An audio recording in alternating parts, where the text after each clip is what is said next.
Hi, everybody, and welcome to a values-based approach to leadership, HR, coaching, and consulting webinar. I am thrilled to be here today.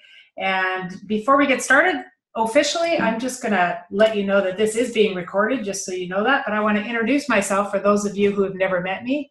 My name is Kathleen Seeley. I'm the founder and CEO of Massively Human Leadership. I am also certified as a partner with the Barrett Value Center, which is the tool I'm sharing with you today. And my relationship with Jack Canfield goes way back to about 10 years. I am a senior certified trainer.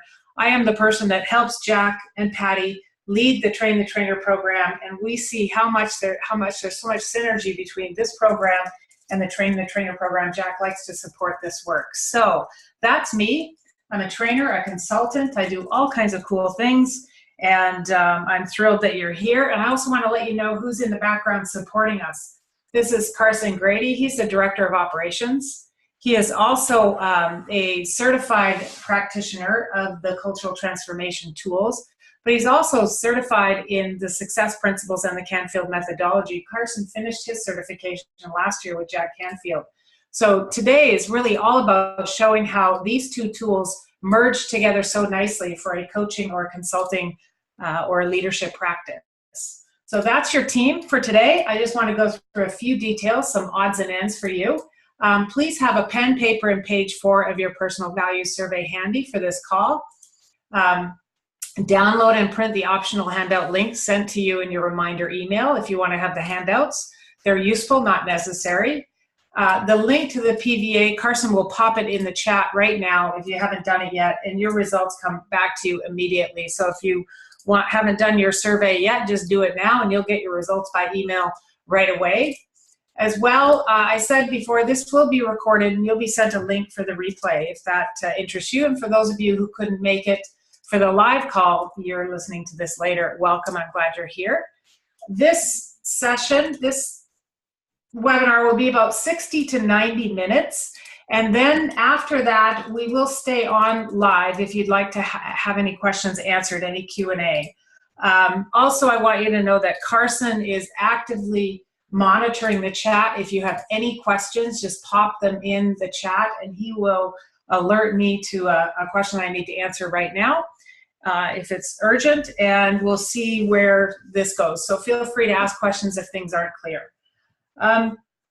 Now, we will be taking a couple of polls throughout this session, and what that means is we want to hear from you. We want to see who's in the group, and it's going to look, they're going to look something like this, and what you'll do, something will come on your screen, I'll ask you a question, and you'll just click on it, just so we can get a feel for who's showing up today.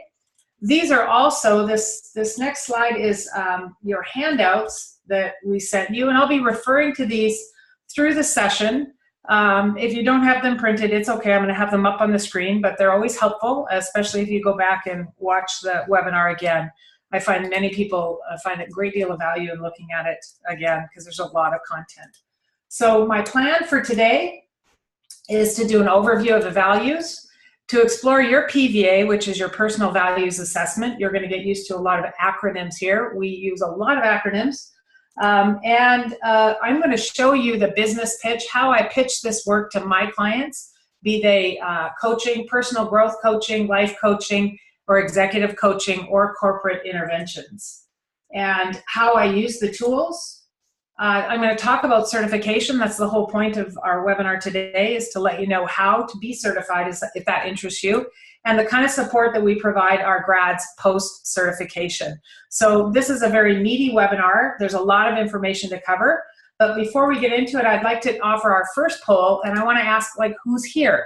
So on your screen, you're going to see a list of questions. I'd like you to just click on which one best applies to you.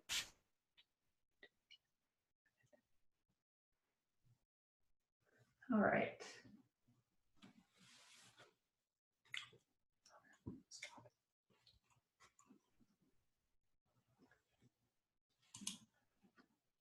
Okay, great. Who we have mostly here is we have a lot of coaches. That's perfect. Some consultants, speakers. All right, that gives me a context of who's in the group. All right, and the next one that I'd like to ask you is just to feel it out a little bit further is, why are you here? So why are you here? And the questions are to build your coaching or consulting practice. You're just curious, you're a leader wanting to engage your employees more. I want to see how values can be used in my coaching, and I don't remember. Any of those options are delightful. All right. Okay. Okay, really a lot of coaches, a lot of coaching focus. So that's great. I know where to go with this. Now, okay, let's go. Let's jump right into it. And I'm going to give you some context for the terms that I'm going to be using today in this webinar. And there's three main concepts: values, culture, and consciousness. And there's many definitions for these words, but I'm just going to give you the context for our time here today. And the first one, the big one, is what are values? Well, values, I say, are beliefs with a punch. You know you bumped up against a value when you're particularly triggered about something, when something really gets your goat, or when something really inspires you. Our beliefs, however, can hold us back. Our values can pull us forward. Our values unite us. And I'll give you a little example of what I mean by that. If you put a group of clergy in a room from a variety of faiths and gave them the task of agreeing on their beliefs, that could quite possibly be impossible. If you invited them to agree on a set of guiding values, that's where we can connect, because values connect us, beliefs divide us. A little more context around a definition of values is: values are the ideals that give significance to our lives. They're reflected through the priorities we choose and that we act on consistently and repeatedly. Here's the headline to that: is our values show up in our behavior more than our words. And the second part of the definition is what really inspires me, is values are identifiable, they're measurable, and they're experienced through our feelings and our imagination. Our values can pull us forward. Our values, we can aspire to live into values. And for this model that I'm sharing with you today, values can be positive or potentially limiting. And the potentially limiting I'm going to tie into a little bit later, but I just want you to know there's two types of values in this model. Positive values are values that unite us, and potentially limiting values, if they go unchecked, can get in the way. Again, values are a concept, and it's the context within which the values are played out in that we can get into some sticky situations, or we can get into some real collaborative situations. For example, like, values are universal, beliefs are situational, and the behaviors are the expression of the values. What I mean by that is the value of family. You could pretty much find the value of family cross-culturally around the globe. However, my belief around what family is and my behavior around what family is may be very different between you, me, and others. So again, it's the context within which the value is expressed that we reach differences. The next definition I want to talk about is what is culture. This really matters when we're looking at organizational corporate consulting. What is culture? Essentially, culture is the way things are done around here. And the culture of any organization or any group of individuals is a reflection of the values, beliefs, and behaviors of leaders of the group, or the legacy of past leaders, hands down, 100% of the time. I say that with great confidence. Whatever is happening at the front line is a reflection of what's happening at the top. If there is a slight crack in the leadership team, it shows up as the Grand Canyon on the front line. And I'm going to show you at the end of this session how we measure the depth of those cracks. And when we look at culture, I love the metaphor of the tree. So culture really is what's under the ground. The root system for a tree determines the health of the roots, determines the beauty of the bounty. And so the culture is really what we can't see, but we can feel it.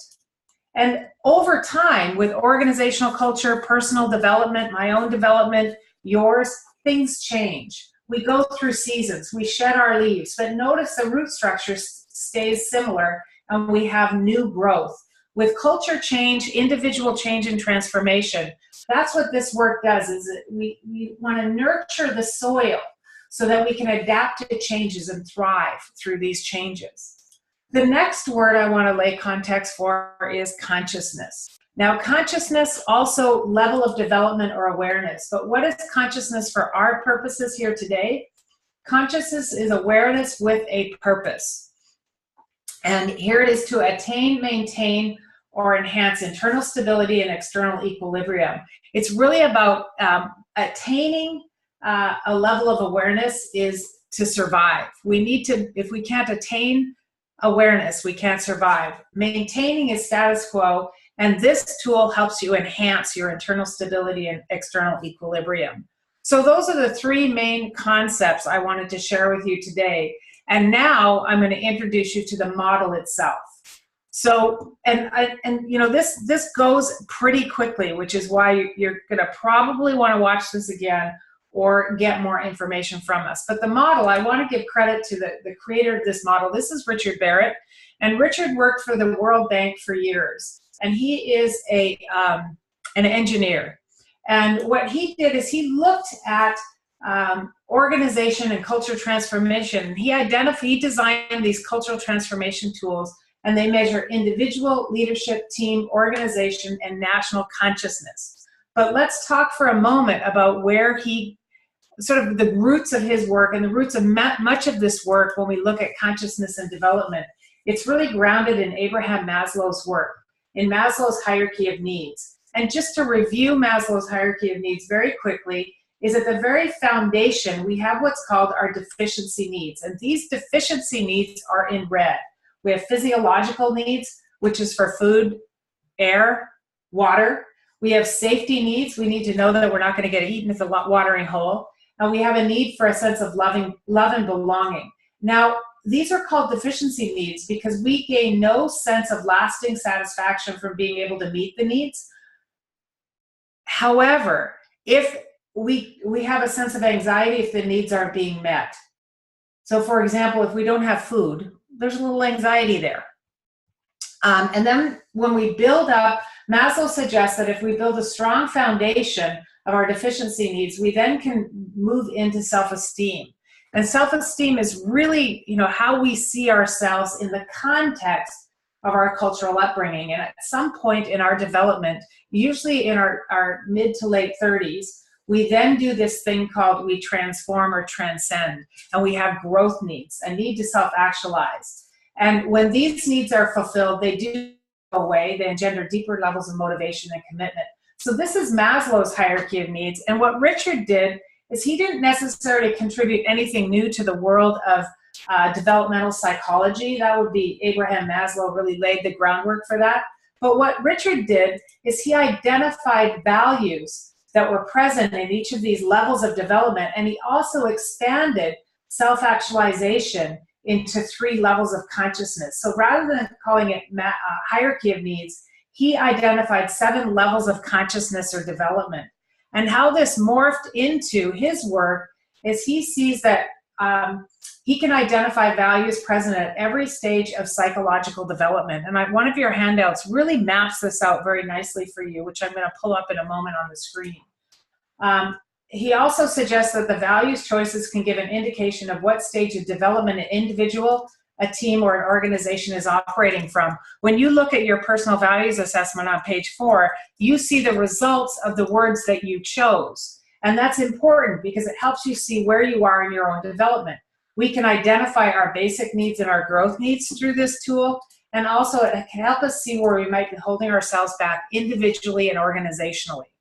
So this is one of your handouts. In the handout, you'll see values words that are mapped to levels of consciousness. So you were invited to pick 10 words from a list of words. I think there's 60 choices. And you then receive your survey results, and the words you chose are mapped to these 7 levels of consciousness. And what this means again is it identifies our basic needs and our growth needs. And our basic needs are really level 1, 2, and 3 needs. Again, to review just slightly, level 1 needs are satisfying our physiological need for security, staying alive, and keeping your body healthy. This is really health, safety, and money. Level 2 is satisfying your emotional need for belonging, protection, and connection. That's community. And level 3 is satisfying your emotional need to be recognized for your skills, talents, and qualities. And it's important here to note that level 1, 2, and 3 are our basic needs, and they're all sort of identified or measured within the context of our culture and our upbringing. the way we are raised defines level 1, 2, and 3. But then at some point in our life, we do this thing called individuate. We pull away. We question our upbringing and our cultural context, and we decide for ourselves, is this serving me? We need to satisfy our need for autonomy, freedom, and independence and adventure.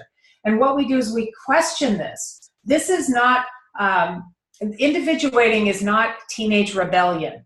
Teenage rebellion usually shows up in level 2 or 3. But level 4 individuating is really, who am I in all of this, where we're looking more for meaning and purpose. And then we shift into our growth needs. Level 5 growth needs are a need for authenticity and finding meaning and purpose in your life. Anyone who's done any work with Jack Canfield has looked at the passion test, the life purpose, all those bits tie into this level 4-5 transformation. Who am I in this? And what is the mark or the trail I want to leave behind?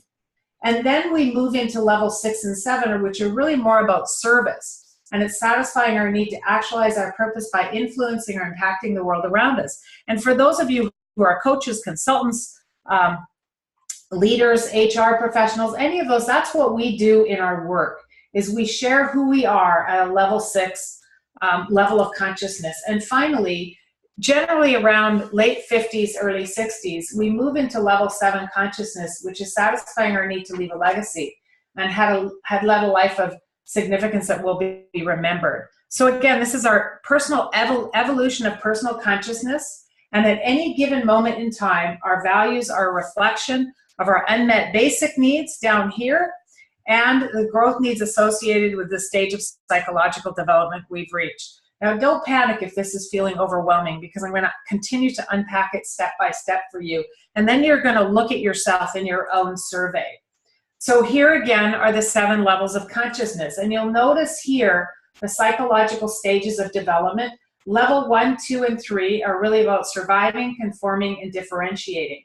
And this really has to do with personal mastery. Once we get level 1, 2, and 3 needs basically satisfied to some degree, we then move into that transformation, that individuation stage.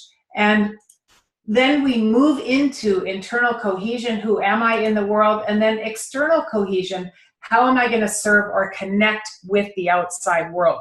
You have this handout.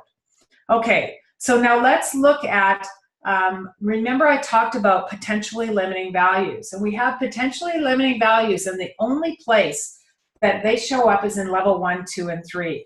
And if we go back to one of your handouts, this one here, you'll see words in red. And those words in red are values that are identified as potentially limiting. Not necessarily limiting at this point, but if they go unchecked, they can be limiting for you. So going back to our basic needs, level 1, 2, and 3 are the only places where potentially limiting values or our fears can show up. And what those fears are grounded around are level 1, the fear of, do I have enough?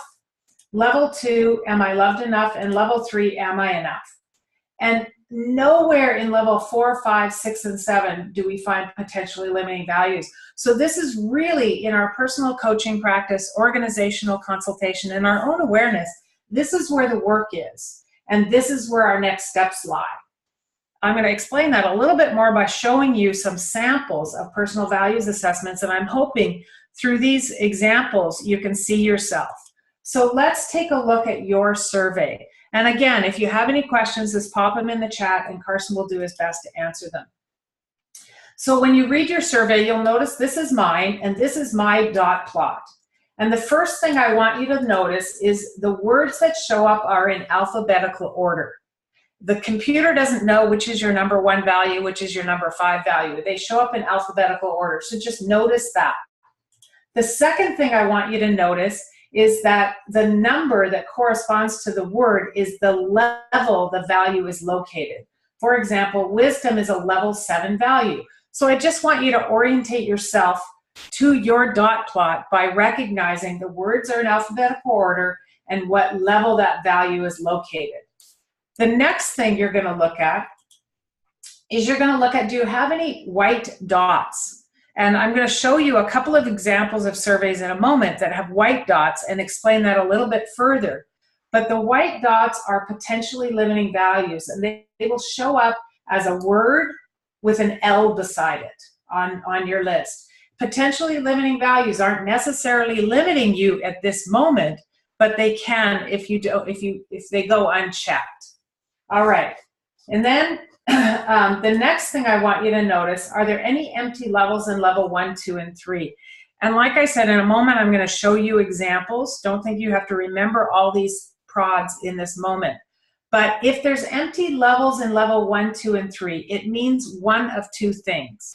It's either handled in your life or it's a blind spot. So just note that, and I'm going to show you examples of individual assessments where it's handled and where it's a blind spot, and you might be able to see yourself in either of those. The next thing you're going to look at is if there's any gaps in level 5, 6, or 7, and this is your next step for growth. Wherever there's a blank spot might be your next step for growth. However, I crack myself up whenever I do this survey because I never choose values in level 6. It's not conscious, it's not planned, but that is most of my work really is in level 6, is serving, coaching, and mentoring.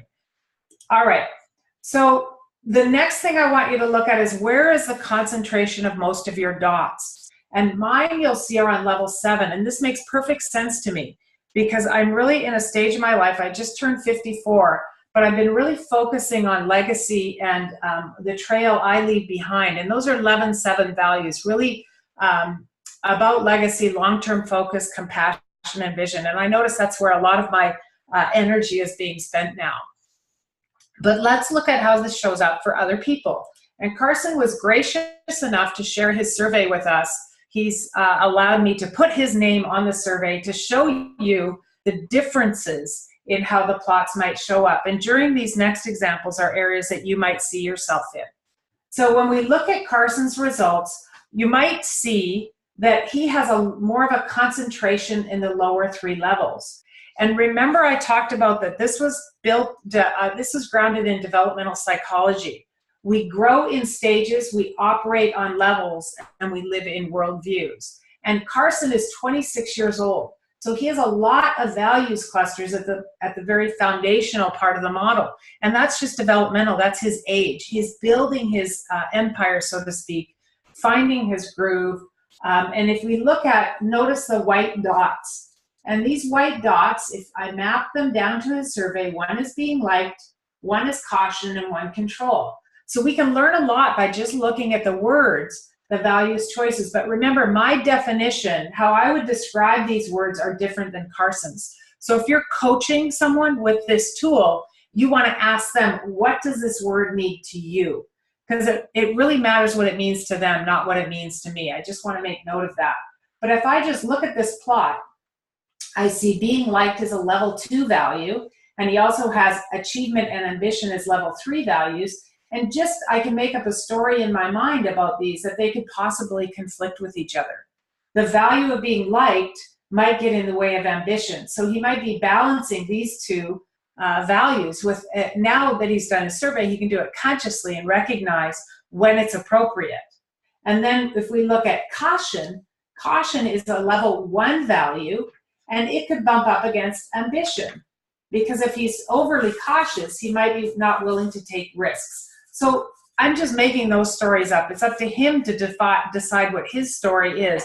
But we can see how when you're coaching someone who's done these surveys, you can get their story. For example, how does Carson's value of control bump into his value of being liked? And it's really in the dialogue. And when you get people talking about values, dialogue is rich, juicy, and it happens very easily. This framework provides a context for deep, very transformational coaching conversations. So the next thing I want to show you, I do have more examples, but I want to show you how they play together in organizations and in relationships. So you look at mine and look at Carson's, and we work very closely together. And if you see mine are mostly clustered at the top and his are clustered at the bottom. So without us recognizing that we're in different stages in our development and we have different values, we could have some conflict. Carson might see me as living high in the sky and crazy, not understanding the things Like, for example, I have a lot of ease with uncertainty. I don't concern myself with the future. I don't worry a lot about money. And sometimes that drives him crazy because he's really in his stage, he's developmentally year, and he wants more answers. So we can recognize the different places we are in our own development, and I can meet him where he is. And by me explaining what this means to me, he can see where I'm coming from. So juicy dialogue can result in teams, in relationships. Heck, do this with your partner, your wife or husband, or your life partner. Do a personal values assessment and just see what comes up in the dialogue. So I'm going to give you a few more examples just to help you see yourself and see how differences show up in these simple personal values assessments. Very quickly. Here, oh, that's Carson's. Okay. Here's another one. This was a young guy who's a sales guy that I met in a leadership class, a 4-year leadership management class at a university I was speaking to. His personal values, a lot on level 3. Level 3 is really about self-esteem. It's like feeling of self-worth. And if you look at the words he chose, achievement, ambition, being the best, competence, and excellence. Notice there's a lot of energy around level 3. And this is a guy who was in his mid-20s, if I remember correctly. And remember when I said, if you have an empty level, it's either handled or it's a blind spot. So I poked around, and with this training, you get coaching guides for how to poke around the surveys. But I poked around and I said, tell me about your relationships, because this was blank. And what I noticed in our session is that no one partnered with him. He didn't talk to anyone, and he didn't seem to have a lot of friends. And this was a real breakthrough moment for him because he realized that he hasn't put any energy into relationships. And I suggested to him that in his own development, he might want to work on relationships, A, because he's going to be with these people for the next 4 years in a degree program, and B, if we don't have a strong foundation here, life up here is not sustainable. Level 7 is not better than level 1. It is developmental. We want to build into what's called full spectrum, where we have values on all 7 levels. So that's one example of a profile I often see. Here's another one. Notice a lot of cluster around level 2. Remember I said where are most of your dots? That's where most of your energy is in. Now this person is a recent empty nester. Lots of level 2 values, being liked, caring, family, friendship, respect. So a lot of level 2, and now kids have grown, and this woman is in her early 40s, mid 40s, saying, you know, what's happening now? What do I do now? So in my coaching, I encouraged her to look at level 4, you know, what interests you? What about this will serve you going forward? And what about this is it time to leave behind? And find internal cohesion. What are your passions?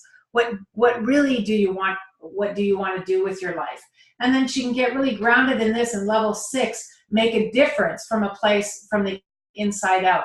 Often what happens with empty nesters is I'm talking specifically about women. Now this isn't 100% true for everyone, but what happens is when the kids leave home, a lot of women go out and they just start volunteering. They want to be busy because they've been so busy. And then they find themselves overcommitted and nothing is aligned to their deeply held passions. So this model allows us to see where this person is right now and how can we move you to your next step of evolution.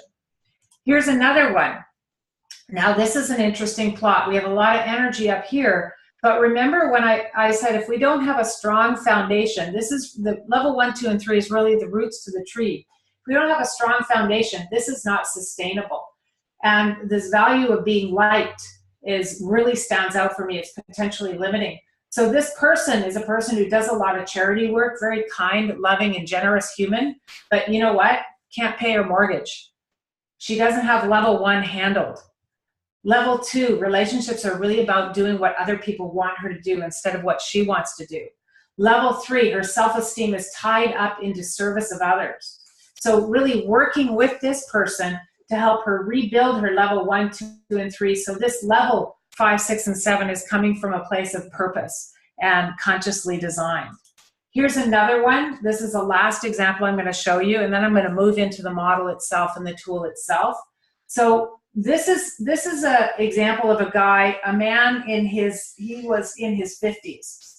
And a lot of his energy is in level 4. And I find women around 40, 45, men around 50 begin to look for meaning in their life. And this is a guy who we look at his personal image and reward, very important to him, level 3, where we build our empire. And this is when I tie to Jack's work when he says, you know, I spent my whole life climbing the ladder only to find it's leaning against the wrong building.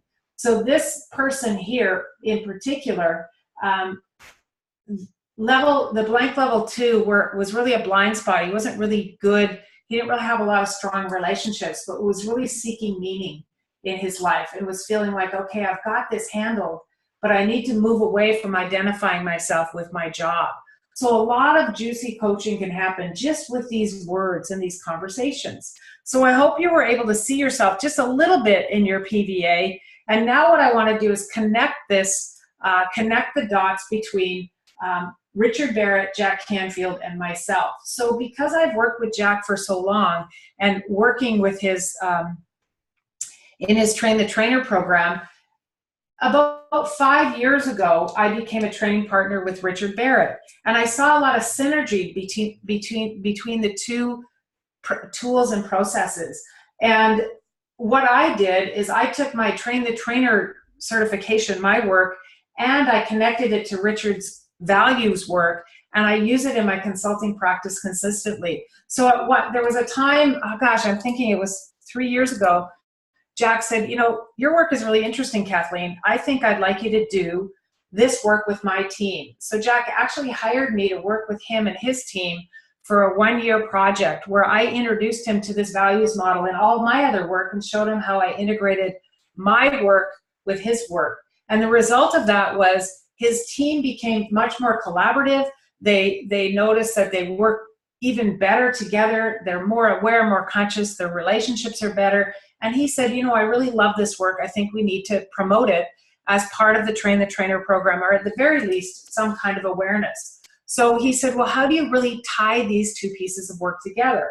And most of you from this call have been in Jack's work. So you recognize Jack's life areas. And what I do is I looked at Jack's life areas and I mapped them to the 7 levels of consciousness. And how do we build strong, viable, independent humans? It starts with Barrett's model. It starts with survival, physical, financial, and health. And with Jack's work, it really is financial, health, and fitness. Like, we have to take care of ourselves. We have to clean up our messes and incompletes. The next is really how our relationships are. And Jack has a life area about relationships, family, and friends. And he also has a life area about business, professional, and career. And these line up very nicely with Richard's level 1, 2, and 3. And then at some point, Jack suggests, one of his areas is about personal learning and personal growth, which I see ties into the transformation. When we have this handled, we look back and say, who am I in all of this? And a lot of Jack's work, I mean, most of the experience in Breakthrough to Success, if you haven't gone to before, I highly encourage you to go to. Breakthrough to Success was transformational for me back in 2008, completely changed my life 100% and my business. But he talks about, we have to find our passions. We have to really find our life purpose. And then how are we going to share that with the world through contribution, service, and legacy? So this is how I tie the two pieces of work together. And recognizing this 7 levels of consciousness, a lot of work that Jack does is that he helps us break through the level 1, 2, and 3 fears that get in the way of us living a fully satisfying, purposeful life. So then again, another dot I connected with this work is, why does this matter to me? How does this matter and who cares? Well, I look at happiness, fulfillment, and success. How does it all tie together, and how do I use this with my clients? Well, I take Jack's work and I take the values work, and I help them identify and recognize the importance of living a life aligned with personal values. Because if we are bumping up against our values, we are not fulfilled. It's difficult to be happy, and therefore success eludes us. But if we live a life aligned with our personal values, happiness, fulfillment, and success are the result. But what gets in the way? Things get in the way. And these are our primary and our secondary motivators. And I'm going to touch on this very, very lightly, but this is juicy. This is really juicy stuff. Our primary motivator is the needs of the stage we're in. That's where most of the dots are on your plot. That's where you're living on a perfect day when the sun is shining, the kids get out the door on time, the dog doesn't poop on the carpet. That we're living in our sweet spot, our primary motivator. But then you know what? We have these secondary motivators. And if we haven't dealt with some stuff, the things that go bump in the night, those limiting beliefs, unmet needs of the stages we've gone through, it takes over. Our secondary needs predominate over our primary needs, and we can become arrested in our development.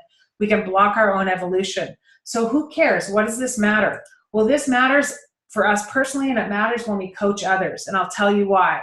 Because if we can't break through the limitations that are down here, we cannot live into our potential.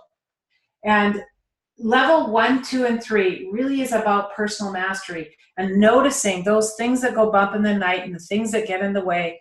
And we have to learn how to identify them and not pull us back so we can live full spectrum. Happiness lives in level 1, 2, and 3. It's temporary and fleeting and necessary.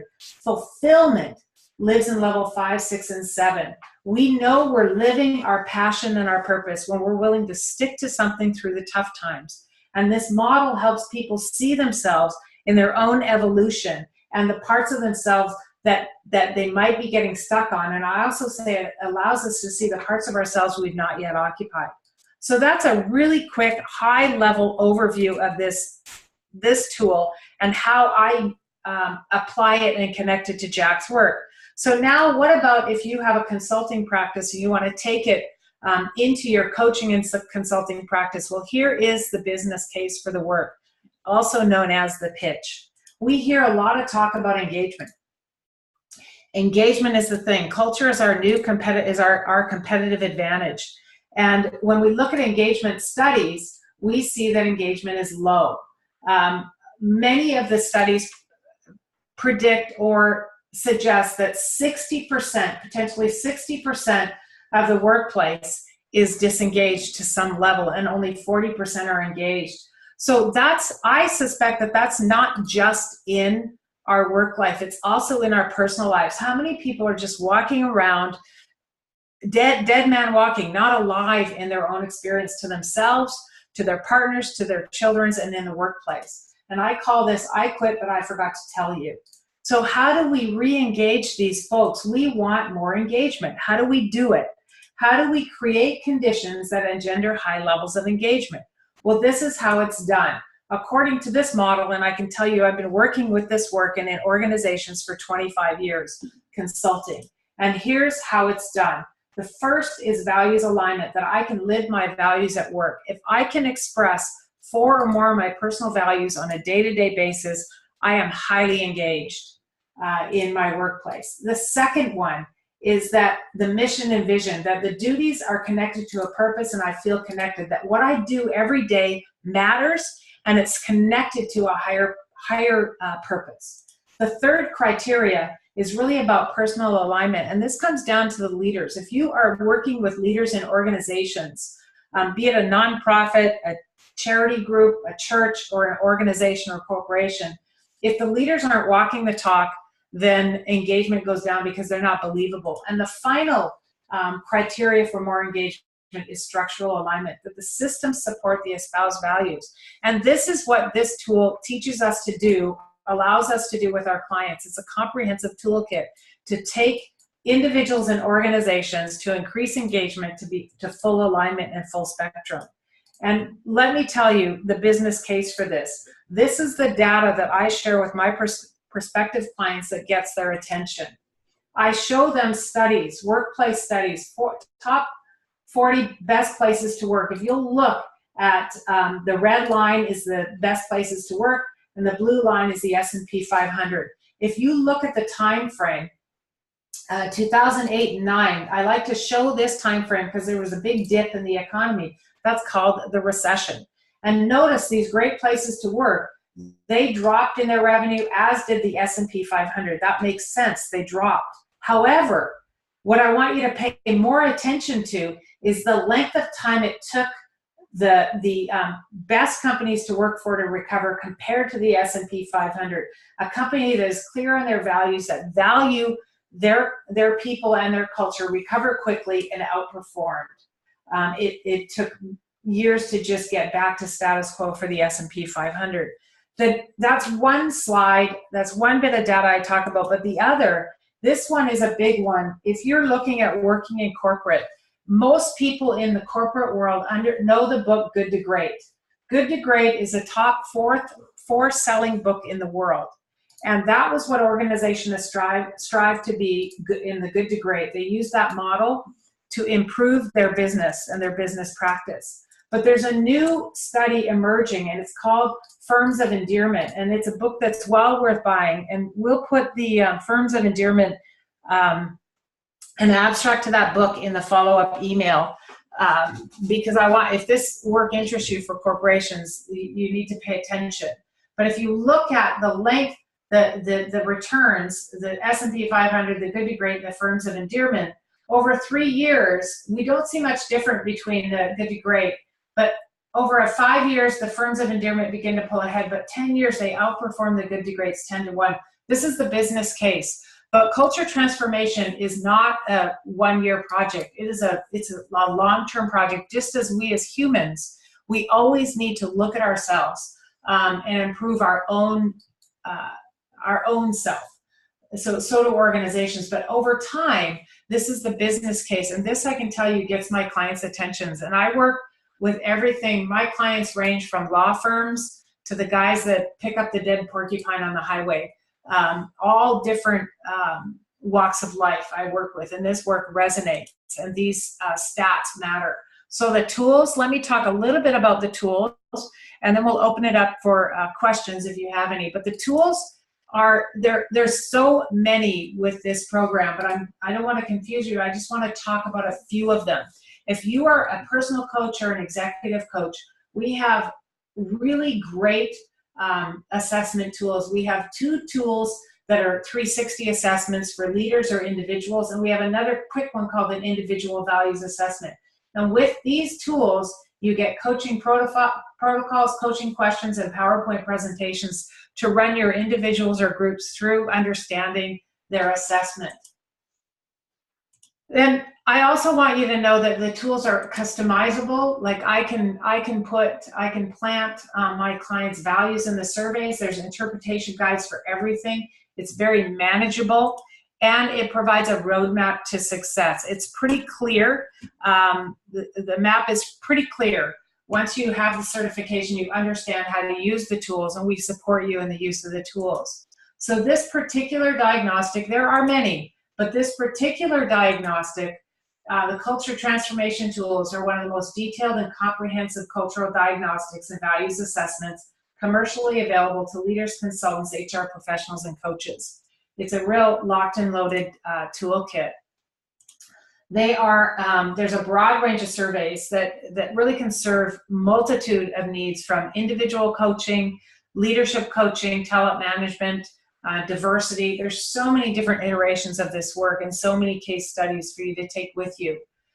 It's so valuable.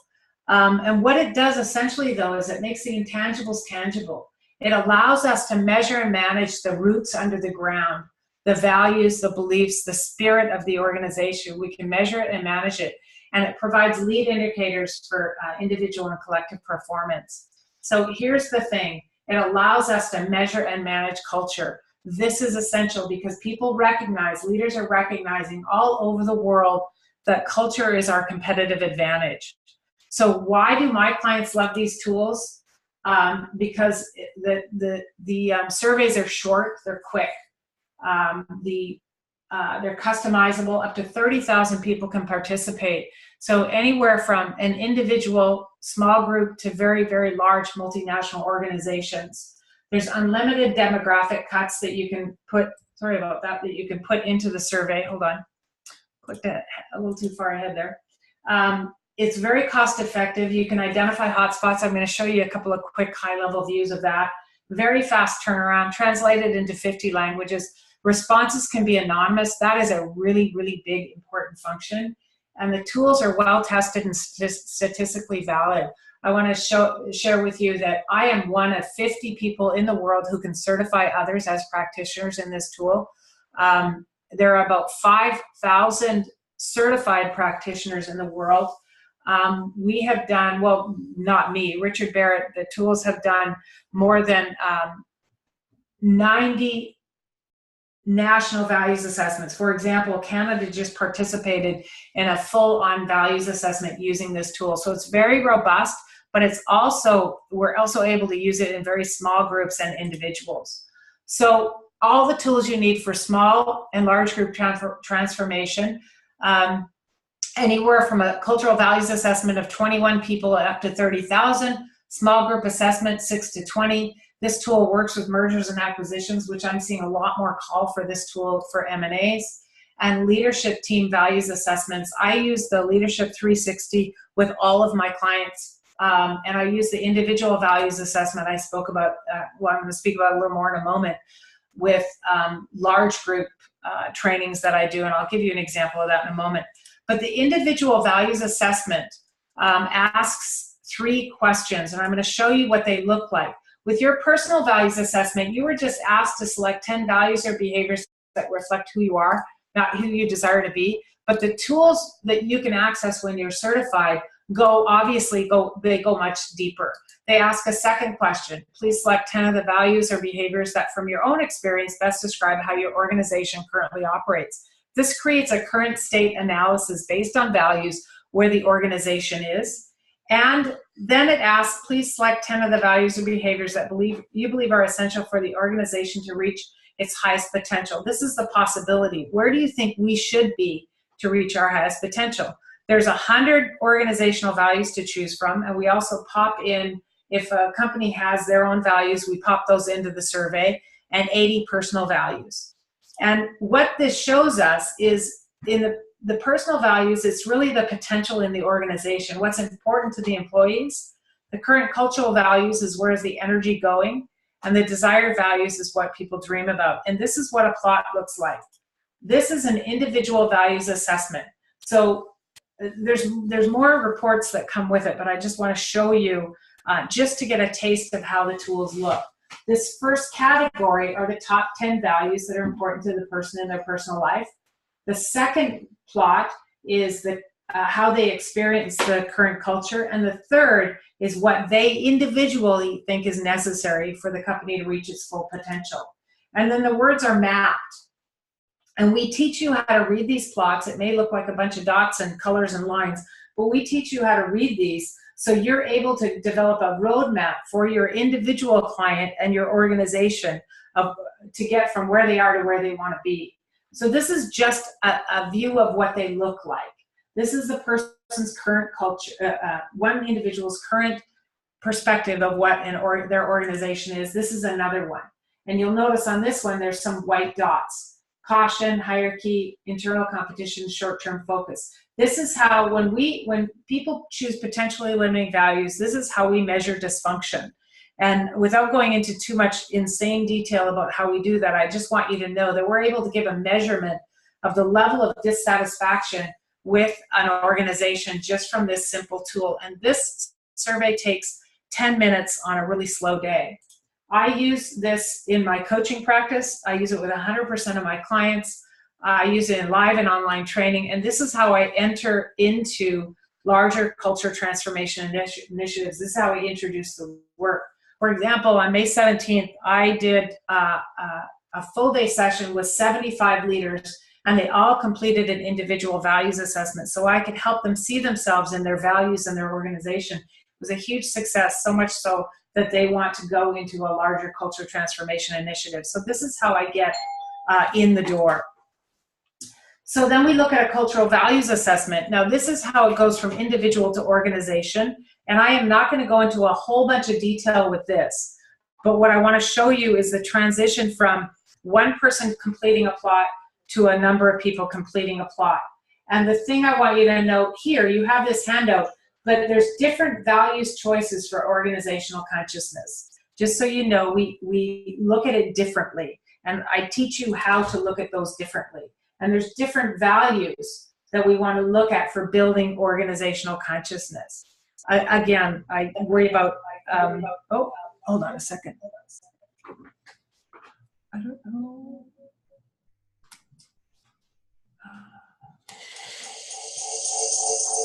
Just 1 second. All right, we fixed the little feedback thing. So this is what it looks like. This is what it looks like when a group fills out a plot. And this is where it really lights up. You can see this number here, cultural entropy, 34%. That's the measure of dysfunction. So 205 people completed this survey. So no longer is this in alphabetical order. It is in the top 10 chosen. 110 people of the 205 chose honesty as their number one personal value. We look at what they chose as a current culture.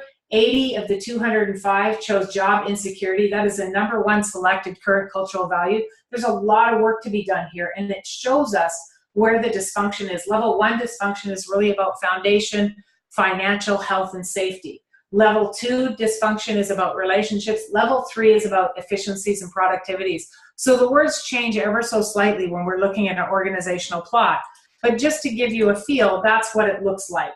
And we teach you how to unpack this, but I want to go just for a moment and look at this entropy number. Entropy is the amount of energy that's consumed by unproductive work, and it's how we measure conflict or frustration. And it really, this tool gives us sort of what we call entropy wristbands. It gives us an idea of whatever the number is, the percentages, how urgent it is that we do some work with the organization, and it always should start with the leadership. So I just want you to see how this shows up, and a couple of, again, I don't want to overwhelm with these dots because you'll be dreaming about dots, but I just want to show you how differences show up. Entropy of 15%, we can do it, these are slices of data by position. And then we can slice the data by departments. So we can highlight a department. This department has 43% entropy. That is a lot of dysfunction. This is a client of mine that I work with, and we were able to identify where we would start with the work. So those are just examples of what the plots look like organizationally. This certification gives you all the tools you need to go from an assessment all the way through to a culture development plan and how to measure and manage this process. From start to finish. And you can build your practice. It is turnkey, 100% comprehensive, and it's ready to go. So I want you to know that once I became very handy with these tools, as I said, I now integrate it with all of my clients. I increased my revenue by 33% very quickly because these tools land for people. So I wanted to share that because it's important to know the business case for getting certified. What it gave me in my work is a very tangible tool to measure and manage the intangible work I do with my work with the success principles that I use in organizations and my own tools I've developed over the years. So we can see that it takes time and commitment. However, I'll give you an example of a client that I used this tool on for free in the beginning. I now have had a multi-year engagement with them, and I've signed up 2 more teams with that one company. And this is multi-year engagement, probably over $1 million in consulting fees over the years. So once you get in and they see the power, the dialogue is so valuable for the organizations, but it does take some time to introduce the tools. It's a different way of thinking. All right, so now I'm going to take a few minutes to talk about certification and then open it up to any questions you might have. I see the chat's been active. I haven't been able to see anything in it, but we'll open it up for questions if you have any. If not, we can set you up for a one-on-one consultation. So here's the steps to certification. The next certification is November 12th to the 15th in Salt Lake City, Utah. But 4 weeks, it actually starts 4 weeks prior to the live session, because you need to do a 360 survey, an individual values assessment, and then I do 3 pre-calls before the live training to get you ready so that when you come in the training room, you are coming in hot. I coach you and help you and support you, and so you have a full grasp of the tools. So when you're in it, it's all experiential in those 4 days. The 4 days, again, I said the part 2 is in Salt Lake City, and then part 3 is implementation and support. You get some, I want to call them free tools, but you pay for them in your certification fee, but you get some tools as a result of your certification, and they're quite valuable, and we help you execute on using these tools. I also provide 3 90-minute group support calls following the live training. And the unique offering that we have here with my certification is I do monthly community calls. I give new content. I give some of my tools, some of my tricks. We go over surveys as a group. We problem solve. I have guest presenters. Richard Barrett's been on a call. I've had Tor Enroth on a call. I have some real cool heavy hitters on the call just to answer questions. We have a private Facebook group that's very active. We also have an abundant resource center where whatever we create, we pop in there so you can use it in your consulting practice. We make it easy. You get all the slide decks. You get all the learning guides, tons of work, tons of, collateral. So the certification is 32 to 40 hours of classroom time, and I'm going to talk about why that's different, why there's 2 options. 6 90-minute pre and post training calls and those monthly community calls. We don't let you go. And what I found so exciting about my community is that people are collaborating now. We have 3 of our certified trainers collaborating on a large project in Dallas. That's pretty cool. They didn't know each other until they met through this work. So some important details: the pre-calls will start in October. They are recorded. You do not have to be on those live. It's always useful because you can ask questions, but those are recorded.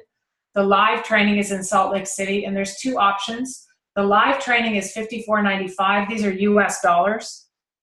And the advanced training is $69.95. The advanced training is an additional day, and I'm going to talk about that in a moment, what that means. It is a very small group learning. The maximum number of new students I can have is 16. So that's really key to recognize that this is really focused support for you. A few of the things to take note of for this certification, and by the way, this one sold last year in Salt Lake City. It sold out for October. But what's changing, the Bear Value Center is changing how they certify people in 2019. So if you want to be certified in a single 4-day trip, this is probably your last chance. From my understanding, they're changing the way we certify people. If you decide to stay on the 5th day, you receive all kinds of cool bonuses. A 90-minute consult with me where I'll help you with program development. I'll help you write a proposal, just a wealth of knowledge. This is very valuable, and people have really found this useful. On the 5th day, what we do is, I call it plots, pitching, and pricing, and we dig into more plots. We look at how to read them. We work on our pitch, how to pitch it to a potential client, and how to price it out. And then we have a couple of hours of just ask me anything. It's really super juicy. We just did it in April, and everybody stayed for the advanced day. Plus, we give you an online refresh. Within a year, I offer, it's about 12 hours online where I go over the tools again for you so you can go deeper into your learning. And we also have extended 6 payment plans if you're interested in a payment plan. But a cool thing that's happening in Salt Lake City is I'm offering a 1-day event in Salt Lake City called Values for Success. And you'll be able to see how I take the success principles, my massively human tools, and the cultural transformation tools, and how I use them in a public setting. So you'll get a pass for that if you choose to stay. So that's the high level. I'm sure you have many questions if this interests you.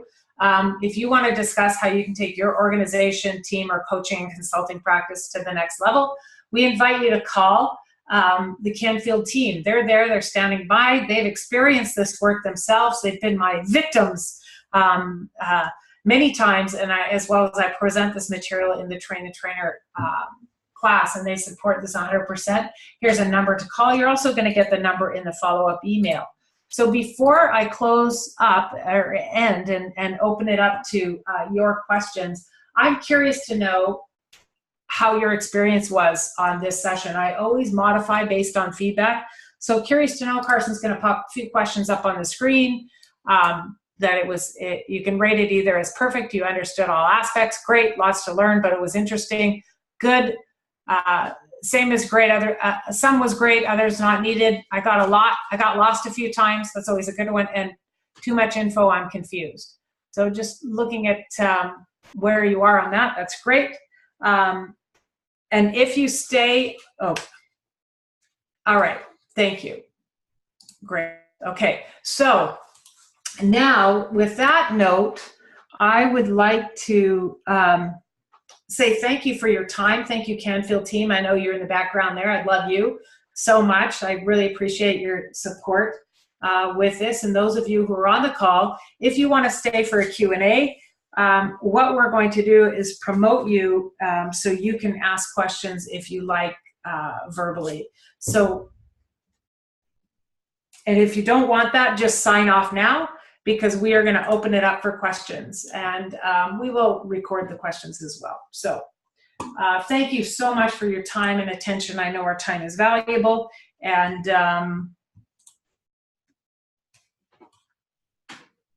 we will just see who stays on and who lights up, and then we'll answer questions if you like. Otherwise, have a great afternoon.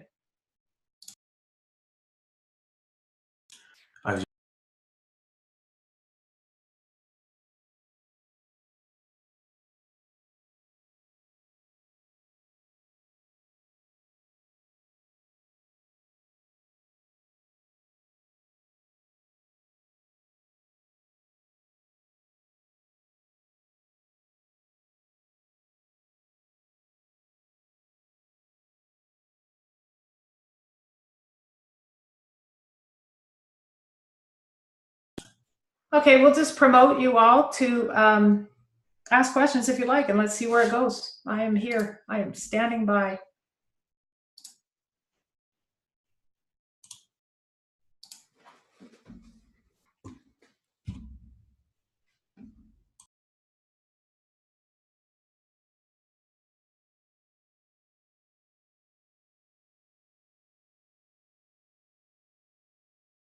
You are all being promoted, and you can just ask questions. Go ahead. Was the call recorded so that we can listen to it later? You betcha. Hi, Glenn. How are you? Excellent. I missed the first part. That's why I was asking. Oh, no problem. Yeah, it's recorded. Anybody else have any questions? So when you finish the 4 or the 5-day situation, is to be certified, is there something else you have to do after that? Nope, you're certified unless things go sideways in the room. And you are certified, and the first follow-up call that we have after the formal certification, we walk you through online how to tie into the Barrett Value Center, because once we certify you, then your relationship starts with them, and you get access to a lot of their tools, and they get access to you to send you information. So we walk you through that, and usually there's a Barrett Values Center team member, Sarah, is usually on that call, and she answers tons of questions. But you're going to have questions all the time. So, but I don't like to go into the technical side of it at the training, because your head is full. Okay, cool. Mm-hmm. What else we got out there?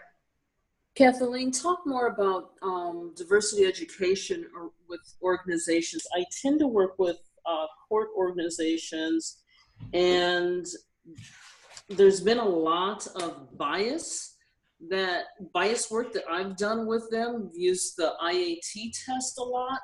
I'm just trying to figure out a way to incorporate this information. Okay. I wonder if Julie, we could take that offline, and I can pull some case studies from diversity, Okay. And what sort of what's been done with this work. And I'm moderately familiar with that. What did you call it? The IAT? It's the IAT, the implicit. Yeah. Yeah. I was just actually recently introduced to that. So maybe we could get into a juicy conversation about that, and we can talk about how it would fit. Okay. But really, values being universal, it's Right. the context within which where we get sticky in issues of diversity. So, you know, my definition of family and yours might be very different, and that's where it gets sticky when rubber hits the road. So the dialogue around that to create more tolerance for differences Right. is juicy. Yeah. Yeah. Thank you. Okay. All right. Let's see. Kathleen, this is Victoria. Hi, Victoria. I have a question. When you work with organizations, do you find that it is at least a year commitment, or is it shorter or longer? That's a great question. So I used to only sell my 9-month program, intensive 9-month program. And what I'm finding now is that works to a certain degree. However, what I find now is that I use the values work in my keynotes. I go and share it with chambers of commerces. I ask to do free presentations. I just did an HR conference in Calgary, and I use the personal values assessment to demonstrate the work. And then I invite them to start small with one team or coaching a leader with the 360, and then it generally moves to the next step. For example, this client I worked with in the middle of May, they had been on my webinars for one guy saw me present 5 years ago, and he's been working on his organization to look at this work.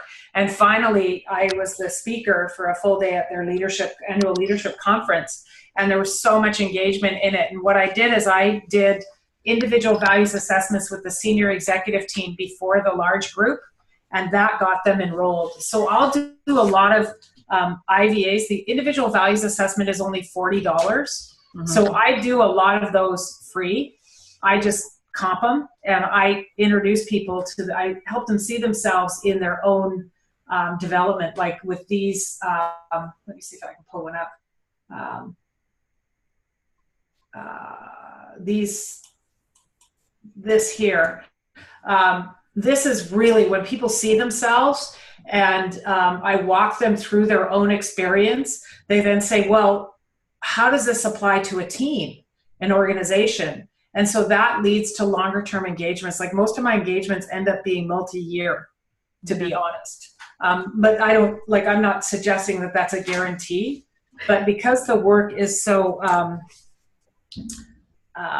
applicable and juicy and gentle, it's deep work, but it's very gentle. People want more. And I also I say to the prospective client, you know, what is your budget? What do you have to spend? And what would be your investment of time? And I find just a little introduction, they walk away with huge insight. So even if they stop there, it's valuable. Even if that group stopped at that one full day, very, very valuable learning. And I do a lot of introductions to it over Zoom, Victoria. Like right. I do this kind of thing, and I just walk them through it. So I don't have to be there. They don't have to host me. So that's how I fill the funnel. Okay, thank you. You're welcome. Any other questions out there?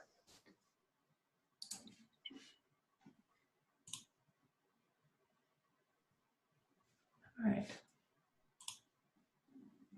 I don't know what else to tell you. Let me see. We have a number of Train the Trainer graduates. I see some Train the Trainer students on the call now. A number of graduates who've taken this course who find it a great add-on to Jack's work, particularly if you're interested in corporate work, because it provides the sort of the business case. And Jack's work, I use all of his tools to move them through their own development. So it's such a great marriage of the work. But if you find that after you have more questions, send a shout out to the Canfield team or to us, and we will answer. Julie, you and I can connect about that piece on diversity. Just shoot me an email and I'll get some stuff together. We can set up a time to chat about it. But if anyone else has any other questions, just shoot them up over to us, or we'll just call it a day. I appreciate your time. Thanks. Okay, thank you. Thank so you. All right, we'll see you again soon. Got it. Bye-bye.